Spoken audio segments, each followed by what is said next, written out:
뼈아픈 실패는 한 번으로 충분했습니다. 가장 유력한 후보라는 세간의 평가와 달리 수주 실패에 쓴잔을 들이킨 호주 호위함 사업은 한국 방산을 더욱 단단하게 만들었는데요. 여기에 더해 갑작스럽게 흔들리는 일본 덕분에 캐나다 잠수함 사업에선 한국이 다른 결과를 얻을 것이란 전망이 높아지고 있습니다. 캐나다 잠수함 사업은 투입되는 예산만 무려 60조 원 이상의 엄청난 규모를 자랑하며 한국과 일본, 독일, 프랑스 등 전 세계에서 잠수함을 잘 만든다고 정평이 난 모든 나라가 참여하는 거대한 프로젝트입니다. 그러나 캐나다가 요구하는 잠수함의 특성상 3,000톤급 잠수함을 제공할 수 있는 나라는 사실상 한국과 일본만 존재한다고 평가받았습니다. 그런데 한국은 지난 실패를 반면교사로 삼아 두 방산업체가 협력을 도모하며 리튬이온 전지 기술과 극지작전을 위한 맞춤 설계를 준비하고 있는 반면 일본은 캐나다 잠수함 사업을 망설이는 정황이 연달아 포착되고 있는데요. 일각에서는 일본이 여러 내부 사정으로 인해 아예 입찰조차도 시도하지 않고 포기를 선언할 수 있다는 전망까지 제기되었습니다. 만약 한국의 두 방산기업이 적극적 협력 구도를 통해 캐나다 잠수함 사업을 수주한다면 이는 곧 한국 방산의 역량을 다시 한번 보여줄 수 있으며 일본에게는 호주 호위함 사업의 고배를 되갚아 줄 수 있는 일석이조의 효과를 얻을 수 있습니다. 그래서 준비했습니다. 오늘은 호주 호위함 사업의 실패를 극복할 한국의 캐나다 잠수함 수주 사업 전망에 대해 알려드리겠습니다.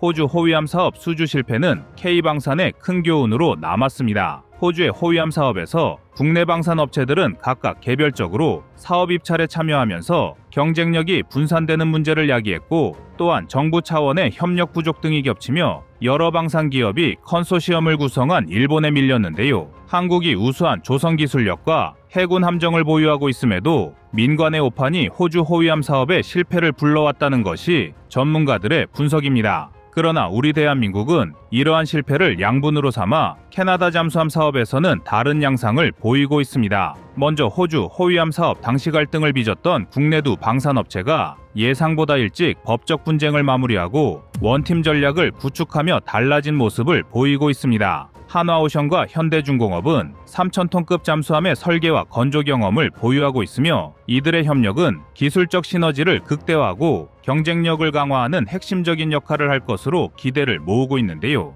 여기에 더해 캐나다 잠수함 사업에서 가장 큰 라이벌로 여겨졌던 일본이 사업을 포기하려는 기류가 포착되고 있습니다. 일본의 미쓰비시 중공업과 가와사키 중공업은 인력 부족과 납기 조건의 어려움을 호소하며 사실상 캐나다 잠수함 사업에서 발을 뺀 상황입니다. 캐나다 잠수함 사업에 참여하는 나라 중에서 캐나다의 작전 요구 성능을 충족하는 잠수함을 제시할 수 있는 나라가 한국과 일본이었다는 점을 고려할 때 일본이 발을 뺀다는 것은 그만큼 한국이 매우 유리한 고지를 선점할 수 있는데요. 하지만 방산업계 전문가들은 소극적인 일본의 행보가 단순히 인력 부족 등의 문제는 아닌 것으로 전망하고 있습니다. 일본이 캐나다 잠수함 사업에 소극적인 행보를 보이는 것은 미쓰비시와 가와사키 등 주요 방산 기업들의 구조적 한계와 자위대의 역량 강화에 우선 초점을 두고 있는 일본 정부의 행보와 밀접한 관련이 있습니다. 일본 방위산업은 지금까지 대규모 방산 수출을 진행한 경험이 매우 적습니다. 무기 수출이 어려웠던 일본 내부의 법률적 규정으로 인해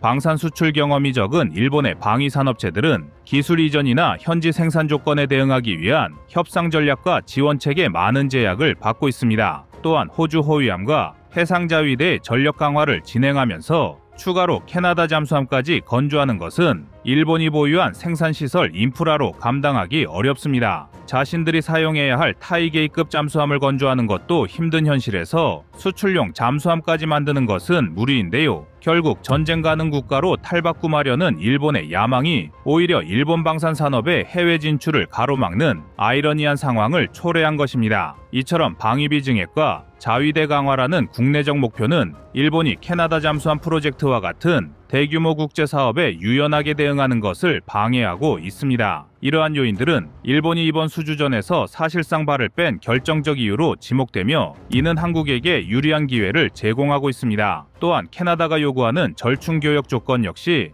일본 방산 업체들에게 큰 부담으로 작용하고 있는데요. 캐나다는 잠수함 도입 사업에서 현지 생산 기술 이전 그리고 캐나다 내 일자리 창출을 핵심 조건으로 내세우고 있습니다. 그러나 일본 방산 업체들은 자국 내 생산에만 초점을 맞춘 운영 방식을 고수하고 있어 이러한 조건을 충족하기 위한 구조적 변화를 이루는 데 어려움을 겪고 있습니다. 일본 방산업체들은 제한된 생산 역량으로 자위대의 요구를 충족시키기에도 벅찬 상황이며 추가적인 기술 이전과 현지 생산에 필요한 대규모 투자를 감당할 여력이 부족한 실정입니다. 특히 기술 이전은 방위 산업에서 자국의 기술적 우위를 보호하기 위한 민감한 문제로 일본 정부와 방산업계 모두 이를 꺼리는 경향이 강합니다. 반면 한국은 절충 교역 조건을 수용할 준비가 되어 있으며 현지 생산과 기술 이전을 포함한 포괄적인 협력 방안을 캐나다에 제시하고 있습니다. 이러한 대응은 캐나다 정부의 경제적 목표를 충족시키는 동시에 양국 간의 방산 협력을 한 단계 더 발전시키는 데 기여할 것으로 기대됩니다. 결국 절충교역 조건에서의 유연성과 실행 가능성은 이번 수주전에서 한국이 일본을 넘어설 수 있는 또 다른 주요 요인이 될 것이란 분석입니다.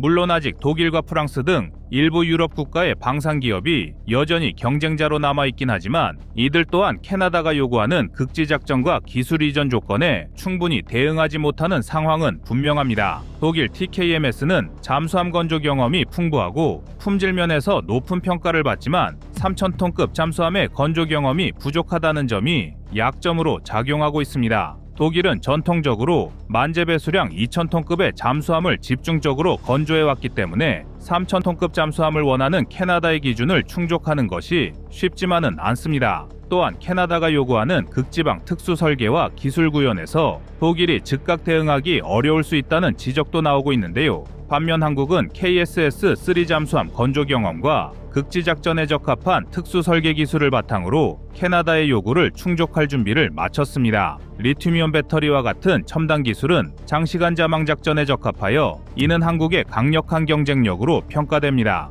두 방산업체의 원팀 전략 역시 기술력과 가격 경쟁력을 결합해 경쟁국을 압도할 가능성이 높습니다. 프랑스 나발그룹 역시 기술력과 설계 능력 면에서는 강력한 경쟁자로 꼽히지만 캐나다의 엄격한 기술 이전 요구 조건에 부합하기 위해서는 추가적인 기술 공유와 생산 시스템 변화가 필요한 상황입니다. 프랑스는 과거 방산 수출에서 기술 이전을 제한하는 보수적인 접근 방식을 보여왔기 때문에 캐나다가 요구하는 수준의 협력을 끌어내는데 어려움을 겪을 가능성이 높습니다. 반면 한국은 기술 이전과 현지 생산 조건을 적극적으로 수용하며 협력 방안을 통해 캐나다의 경제적 목표와 산업 발전에 기여하고자 합니다. 한국은 K9 자주포를 폴란드, 인도, 튀르키예 등에 수출하며 현지 생산과 성공적인 기술 이전 경험을 통해 국제적인 신뢰를 쌓아왔습니다. 이는 캐나다의 요구 조건을 충족하는데 강점으로 평가되는데요. 그러나 과제는 여전히 남아있습니다. 캐나다가 요구하는 납기와 생산 조건을 충족시키기 위해 한국은 현지 인프라 구축과 기술 이전에 대한 구체적인 실행 방안을 제시해야 합니다. 또한 북극권에서의 군사적 경쟁이 심화되는 상황 속에서 캐나다와의 협력 관계를 공고히 하기 위한 지속적인 외교적 노력이 필요합니다. 이를 위해 한국은 먼저 캐나다 현지에서의 생산 능력 확충을 위한 구체적인 로드맵을 마련해야 합니다. 이는 현지 조립 공장 설립과 부품 공급망 구축, 그리고 캐나다 기술자들과의 협력을 포함한 단계적 계획을 통해 가능할 것입니다. 또한 기술 이전에 대한 투명성과 신뢰를 바탕으로 캐나다가 원하는 수준의 협력 체제를 구축하는 것이 중요한데요. 이를 위해 과거 국제 프로젝트에서 성공적으로 기술 이전을 수행한 경험을 기반으로 캐나다 정부와 방산업계의 구체적인 성공 사례를 제시하고 신뢰를 쌓아야 합니다. 아울러 북극권에서의 전략적 파트너십 강화를 위해 한국과 캐나다 간의 군사 외교를 더욱 활성화할 필요가 있습니다. 양국 간의 합동군사훈련 및 기술교류 프로그램을 추진함으로써 방산협력의 범위를 확대하고 상호 신뢰를 증진시킬 수 있습니다. 궁극적으로 캐나다 잠수함 사업의 성공은 단순한 기술력뿐 아니라 현지화 전략과 외교적 관계 강화가 결합된 포괄적인 접근이 필요하며 이를 통해 한국은 이번 프로젝트에서의 우위를 확실히 다질 수 있을 것입니다. 비록 한국은 두 방산업체의 과도한 경쟁으로 인해 호주 호위안 프로젝트에서 아쉬운 결과를 받아야 했지만 그렇다고 한국 방위 산업이 실패한 것은 아닙니다. 아직 캐나다와 폴란드 등 여러 잠수함 사업을 준비하고 있으며 이외에도 포르투갈 등의 나라에서 한국산 잠수함 도입을 검토하고 있어 앞으로의 가능성은 여전히 충분합니다. 다행히 한국은 해군 함정 분야의 두 방산 기업이 대의를 위한 협력의 길을 제시하며 과거의 실패를 되풀이하지 않기 위한 노력을 기울이고 있는데요. 세계 최고의 조선 기업이 힘을 모은 만큼 남아있는 모든 해외 수주 사업에서 긍정적인 결과가 뒤따르기를 기대하겠습니다.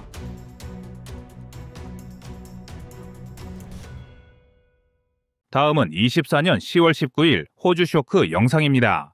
지난 11월 8일 한국 방산업계는 호주 군함 사업 입찰에서 충격적인 결과를 맞이했습니다. 전문가들의 예측과 달리 한국의 하나와 현대중공업이 모두 호주 해군의 신형 군함 건조 프로젝트에서 탈락했기 때문인데요. 한국 방산업계는 K방산의 기술력과 가격 경쟁력을 내세우며 강한 자신감을 보였으나 호주는 최종적으로 한국 기업 대신 독일과 영국 컨소시엄을 선택했습니다. 그러나 사실 하나와 현대의 기본하는 일본 미쓰비시 중공업과 독일 티센크루프 마린 시스템스보다 가성비가 높았으며 기술력에서도 결코 뒤떨어지지 않았다는 것이 현장의 평가였습니다. 경쟁업체의 절반 수준인 척당 3,500억에서 4,000억 원가량은 충분한 경쟁력을 갖춘 상태였고 한국 방산의 아이덴티티라 할 수 있는 빠른 납기도 추가적인 장점이었지만 호주 정부는 한국을 외면했습니다. 당초 업계 관계자는 한국 기업이 독일, 일본 업체보다 경쟁력이 높은 만큼 쇼트리스트에 오를 확률은 90% 이상이다라고 장담할 만큼 당연시했던 예측이 최악의 결과로 돌아온 것입니다. 이렇게 두 회사가 탈락한 배경에 소송전이 있었기 때문인데요. 일본과 독일 업체는 양국 정부와 협력해 호주군 당국과 긴밀하게 접촉한 반면 한국은 갈등 관계에 있는 두 회사가 뛰어든 탓에 우리 정부와는 물론 호주 정부와의 대화에서도 각기 다른 목소리를 낼 수밖에 없었습니다. 일본 정부가 주도한 일본의 전략은 해외 입찰엔 미쓰비시가 대표로 참여하되 일감은 미쓰비시와 가와사키가 나누는 구조를 만드는 것이었습니다. 독일 역시 자국 회사들이 경쟁하지 않도록 항공기와 군함, 유도무기 등을 중심으로 통합 작업을 했으며 호주 군함 수주에 성공한 티센크루프 역시 조선소 통합 등을 통해 대형화에 성공한 케이스입니다. 당연히 한국으로선 군함 수출 경험이 전혀 없는 일본을 깔보는 경향이 있었고 효율성과 가격에서 독일을 완전히 앞선다고 판단했는데요. 이런 안이한 자신감이 패배의 간접적인 원인이 되었다는 것이 업계 관계자의 전언입니다. 결과적으로 한국 방산의 탈락은 우리 업계에 큰 충격을 주었으며 향후 글로벌 시장에서의 우리의 전략을 재조명해야 할 필요성을 깨닫게 했습니다. 그러나 다행히도 이번 한국 방산의 위기는 기회가 될 전망입니다. 이제 한화그룹과 HD 현대그룹도 일본과 독일 전략을 쓰기로 했습니다. 하나와 현대는 이 실패를 전화위복의 계기로 삼아 국내와 해외 방산 시장에서 새로운 협력 모델을 구상한 것인데요. 대한민국의 두 거대 방산 기업이 감정 싸움과 경쟁을 넘어 원팀 전략을 구성하기로 합의하면서 향후 방산 산업에서 한국 기업 간 협력이 강화될 가능성이 높아졌습니다. 그러나 당장 화해 모양새는 갖췄지만 갈등의 불씨가 완전히 꺼진 건 아닙니다. 갈등의 발단이었던 KDDX 사업을 놓고 두 회사의 견해가 엇갈려서인데요. 하나오션은 해외 입찰뿐 아니라 KDDX 사업도 두 회사가 나눠 수주해야 한다고 주장하는 데 반해 HD 현대중공업은 KDDX 사업 기본 설계를 한 만큼 상세 설계와 선도함 건조까지 수혜 계약 형태로 수주해야 한다고 강조하고 있습니다. 이 제공은 방사청의 손으로 넘어갔고 방사청은 조만간 KDDX 상세 설계 사업자를 수혜 계약으로 정할지 경쟁 입찰로 뽑을지 결정할 계획입니다. 이 KDDX 사업이 두 기업의 갈등을 만든 것인데 사건의 시작은 1년 전인 지난해 11월 대법원이 HD 현대중공업 직원의 군사기밀 유출에 대해 유죄 판결을 내리면서 시작되었습니다. 하나오션은 이 판결을 토대로 HD 현대중공업은 한국형 차기 구축함 사업에 입찰할 자격이 없다고 주장했지만 방사청은 HD 현대의 손을 들어줬습니다. 하나오션은 이에 불복해 3월 경찰에 KDDX 자료 불법 탈취 사건에 HD 현대중공업 임원이 개입했는지 수사해달라며 고발장을 제출했고 HD 현대중공업은 명예훼손 혐의로 맞고소했습니다. 두 회사의 갈등이 증폭된 배경에는 과점 형태의 방산시장 구조가 자리 잡고 있었습니다. 두 기업의 갈등의 시작이 된 구축함 사업만 봐도 경쟁자는 HD 현대중공업과 한화오션 뿐이었습니다. 라이벌만 꺾으면 모든 걸 가져가는 구조이다 보니 두 기업의 경쟁심이 극에 달한 것인데요. 더구나 올해는 7조 8천억 원짜리 KDDX 사업이 나오는 만큼 두 회사 모두 한치도 물러설 수 없는 상황이었습니다. 그러나 갈등의 골은 오래가지 않았습니다. 한화오션은 며칠 전인 11월 22일 경찰청 국가수사본부를 방문해 HD현대중공업을 고발한 데 대한 취소장을 제출했으며 상호보안과 협력의 디딤돌을 마련하는 것이 국익을 위한 일이라고 판단했다고 설명했습니다. HD현대중공업 역시 K방산 경쟁력 강화, 수출 확대를 위해 노력하겠다고 화답했는데요. 이러한 결과는 두 기업의 갈등이 외부로 알려질 경우 건국 이래 처음 찾아온 방산 호황을 제 발로 걷어찰 수 있다는 위기감 때문이었습니다. 두 기업 공동 목표로 삼은 첫 번째 프로젝트는 입찰 중인 캐나다 정부 잠수함입니다. 캐나다 정부가 3,000톤급 디젤 잠수함을 최대 12척 구매하는 사업인데요. 잠수함 프로젝트 예산은 70조 원, 건조 금액은 20조 원에 달합니다. 이후엔 각각 3조 원과 2조 원 규모의 폴란드, 필리핀 잠수함 입찰 사업에 함께 참여할 계획입니다. 잠수함 기술력이 높은 한화오션이 앞에 서되 물량을 따내면 HD현대중공업과 나눠서 건조할 계획인데요. 이는 경쟁에서 비롯된 감정적 대립을 극복하고 서로의 강점을 살려 세계 시장에서 새로운 기회를 모색하기 위한 전략적 판단이었습니다. 한국은 지금까지 잠수함 분야에서 기술력을 인정받았지만 수출 성공 사례는 그리 많지 않았습니다. 그러나 캐나다 잠수함 사업에서 성공할 경우 한국은 잠수함 건조 및 운영 기술을 세계적으로 입증하며 동남아시아 및 중동 등 다른 수출 시장에서도 경쟁력을 강화할 수 있습니다. 캐나다는 북미 시장의 핵심 국가 중 하나로 나토 회원국이자 미국과 밀접한 군사동맹 관계를 유지하고 있습니다. 캐나다는 현재 노후화된 잠수함을 대체하기 위해 새로운 잠수함 건조 사업을 추진 중이며 전 세계 주요 방산 기업들이 치열한 경쟁을 벌이고 있는데요. 한국은 기존 잠수함 기술을 기반으로 캐나다의 요구에 맞춘 설계를 제시하며 독일과 일본과 경쟁하고 있습니다. 그러나 캐나다 잠수함 사업은 호주 군함 사업처럼 기술력뿐만 아니라 정치적 신뢰와 협력 관계도 중요한 변수로 작용할 가능성이 큽니다. 따라서 하나와 현대가 협력하여 단일 입찰자로 나선다면 기술력과 함께 한국 방산 산업의 통합된 이미지를 강조할 좋은 기회일 텐데요. 한국이 캐나다 잠수함 사업에서 성과를 낸다면 이는 미국을 포함한 북미 방산 시장에 진입할 수 있는 발판이 될 수 있는데요. 캐나다와의 성공적인 협력은 나토의 다른 회원국에도 긍정적인 영향을 미칠 가능성이 크며 이는 KSS-3 잠수함과 같은 대형 잠수함 모델의 추가 수출 기회로도 이어질 것입니다. 또한 한화와 현대의 협력 모델이 성공하면 두 기업은 단순히 경쟁을 피하는 것을 넘어 국가 차원의 방산 협력 시스템을 구축하는 모범 사례로 자리 잡을 것입니다. 이는 국내 방산업계가 글로벌 시장에서 경쟁력을 더욱 강화하는 계기가 될 것이며 한국의 방산 기업들이 서로 협력하며 해외 프로젝트에 진출하는 모델이 확산될 가능성이 높아집니다. 한화와 현대의 협력 모델은 단순히 해외 시장에서의 공동 입찰에 그치지 않을 전망입니다. 국내 방산 프로젝트, 특히 차세대 호위함 사업에서도 원팀 모델이 적용될 예정이며 두 기업은 협력을 통해 기술 개발과 사업 수행의 효율성을 극대화하는 방향으로 나아가려 노력하고 있습니다. 이번 사례에서만 봐도 한국의 방산 기술력은 이미 세계적으로 인정받고 있으나 입찰 과정에서의 정치적 변수와 국제적인 신뢰 구축 문제는 여전히 해결해야 할 과제로 남아있는데요. 한화와 현대의 이번 협의가 한국이 단순한 무기 수출국을 넘어 글로벌 방산 산업의 선도국으로 자리 잡을 좋은 계기가 되길 바라봅니다. 이상 꺼리튜브였습니다.